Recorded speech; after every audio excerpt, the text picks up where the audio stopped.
Good morning, friends. Debbie Lichter here, founder of Freedom Embodied Academy. And I am so excited for today's topic, how to gain control, or no, rather the secret about gaining control. So whether you struggle with food or whether you just are somebody who is wanting to get control around something in your life, I cannot wait for you to join me in today's discussion because we have some very, very juicy information in store for you. So the reason why this topic came up, we are in the all access encore phase of the Freedom from Food Addiction interview series. It's been absolutely amazing. It was so fun. We just connected and we had a bunch of people connecting in our Facebook group, and it was just so fun. And what we've done right now is we've just made the entire interview series available, all access, completely free for 72 hours. And so actually, if you have not hopped in, you could actually opt in right now and you could have 3 full days of just watching over 20 interviews that are just, every single one is incredible. So I will leave a link in the comments if you want to go ahead and hop into that. It would be so fun to have you there. And so, but let's really, so this topic was coming up a lot with people. As I kept on, I was hearing people in our Facebook group, I was hearing from people, booking clarity calls with me. And I just kept on hearing this theme over and over again of, I want control. I want to get my food under control. I just want to get things under control. I feel so out of control. I'm like, all right, we have to do a training around this right now, stat. We have to do this. So if you are someone who has ever thought, I need to get control around my food, or I need to get control around this, I need to get control of my alcohol, I need to get control around my life, I feel like I need to get things under control, then listen up. Okay, so I want to talk about first why we want control. There's 2 main reasons why we are wanting a sense of control. So for a lot of us, we're wanting a sense of control because so much of our life feels out of control. And, that doesn't necessarily mean that like everything's completely haywire. In fact, I speak with a lot of people whose lives are pretty great for the most part. It's just that it's like there's this constant feeling of waiting for the other shoe to drop. Like there's just this constant feeling of anxious tension, and things just kind of feel out of control. And, we don't know, like we're trying to read other people, and, we kind of are unsure of ourselves, and we're doubting ourselves a whole lot. And so things just feel out of control. And when it comes to food becomes one of those things. It's like, okay, I can't control all this out here, but this is the one thing that I can control, or we think we can control, right? I can control my food. I can control resisting. I can control, restricting. I can control this whole relationship that I've got with it, and so we try to really focus on that to get a feeling of, okay, I feel like I have control over one area of my life. That dovetails to the second reason why we are trying to gain this sense of control, and that is this, that control is this way, it's this way of trying to create a sense of ease and safety and comfort inside of us.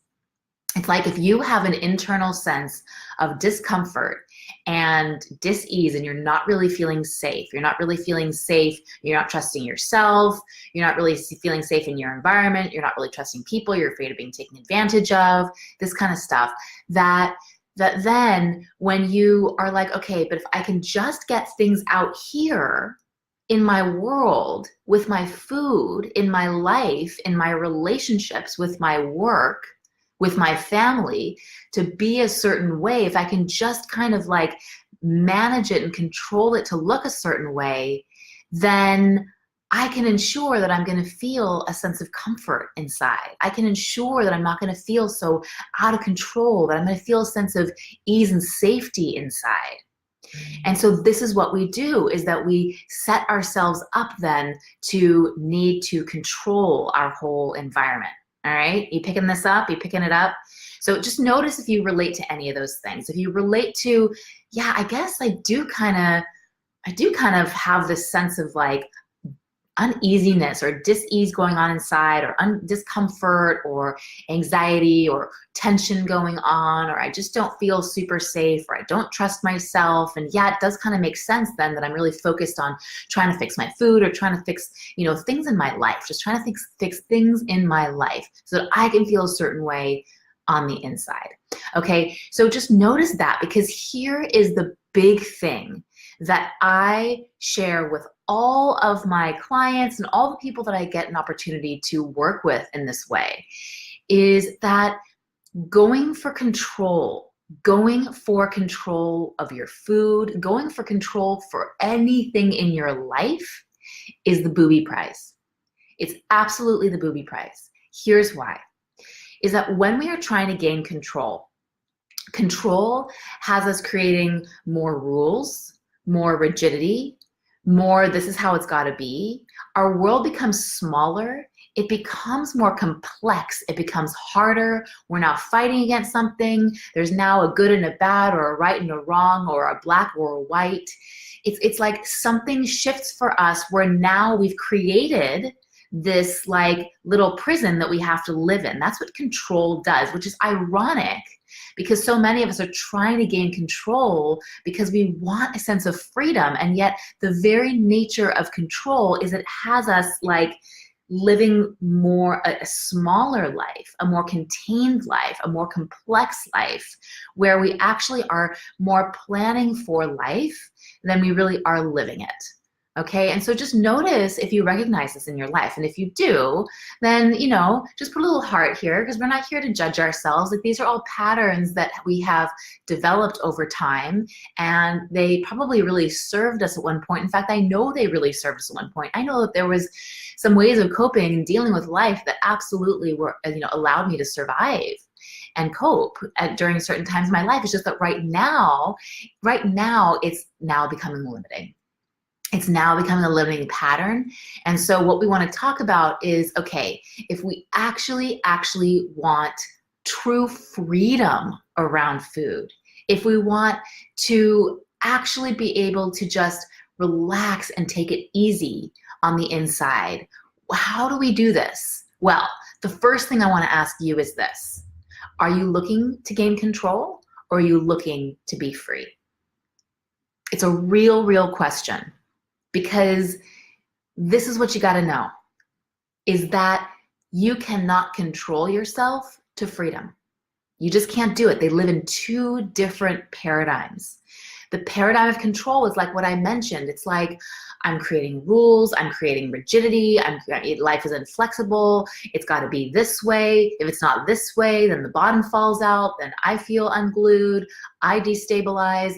Like, it's like control lives in this whole thing of constantly being vigilant, of trying to get things in our lives to look a certain way. That's what control does. That is not what freedom does. And so if you actually want the path of freedom, then I want to give you a few distinctions. Hey, Pam, I'm so glad that you tuned in live. So I want to give you a couple distinctions. And this first distinction, and write this down, this is so super duper important, okay? We have this misconception. We have a misconception. The opposite of control is out of control. That we have this fear of being out of control. And so we're like, well, then I just need to get things under control, right? I feel this fear of being out of control. I need to get things under control. Makes sense, kind of. But here's the thing, is that control and out of control are not opposites. They are two flips of the same coin. In fact, they are actually one and the same, because they couple together, right? The fear of out of control creates the need to control, and then you've got more fear of out of control, because if things don't go exactly how you need them to go, then it feels out of control. It's just these, it's like you're constantly working with out of control and control over here. So what is the opposite of control? This is so important, because this is the key to lasting freedom, okay? So the opposite of control is trust. The opposite of control is trust. And when I'm talking about trust, I'm talking about trusting your inner gut instinct. I'm talking about trusting your sixth sense intuition. I'm talking about that deeper, intuitive, inspired, divine inspiration type of trust. I'm talking about walking around with an internal sense of trust, and I'm going to be okay no matter what. This is so important, because if we can operate from a place of internal trust, and I'll share with you what we need to do in order to do that, this is what will internally have us feeling a sense of ease and comfort and safety inside of ourselves that will totally eliminate the need for us to create a sense of safety outside of ourselves by controlling our environments. It is so, so big. It's like such a big deal. And I really want to emphasize this because, you know, I can talk about trust and I can say things like this. And so many of us have heard so many of these sort of like spiritual sound bites, you know, self-help sound bites that's like, oh, okay, yeah, I know the answers are within. I know it's trust within. Okay, the answers, you know, and we can kind of like, you know, still find ourselves stuck and not understanding why. And so there's two things that I want to share with you that are paramount to do if you're actually wanting lasting freedom, if you're wanting to really be in the trajectory of freedom as opposed to the paradigm of control. Then here are two things that need to happen. So the first thing is that there is this pattern that so many of us are hooked into. It's something that I call the external feedback loop. The external feedback loop means that somehow my sense of worth, value, and identity is somehow caught up with external influences, external opinions, somehow the way my body looks, the number in my bank account, the way that you think about me, the way that you treat me, somehow all of that informs my own sense of worth, value, safety, lovability, okayness, and sometimes even identity. And it can be super subtle or it can be super, super obvious. And this is the kind of stuff that has us caught up in patterns of people pleasing or trying to prove ourselves or sort of, you know, being an authentic, kind of going with the flow, you know, this kind of stuff, trying to be perfect. All these things are indications that we're caught up in that external feedback loop. Another indication that we're caught up in the external feedback loop is that we are in a pattern of control. Because if all of a sudden now, the way that you perceive me or the way that you treat me or the way that my body looks or the way that my food looks or the way that, you know, the number in my bank account or what I'm doing, the way that I look, the way that you think about me, if all of a sudden those things determine my sense of who I am, then you can better believe that I'm going to get into action trying to control all those things out there in the world. It's going to keep me constantly vigilant on needing things in the external world to be a certain way so that I can feel a certain way on the inside. And so this is a pattern that I see happen across the board of people in really overt ways, in subtle ways. It happens across the board. We all have an aspect to which we are caught up in the external feedback loop.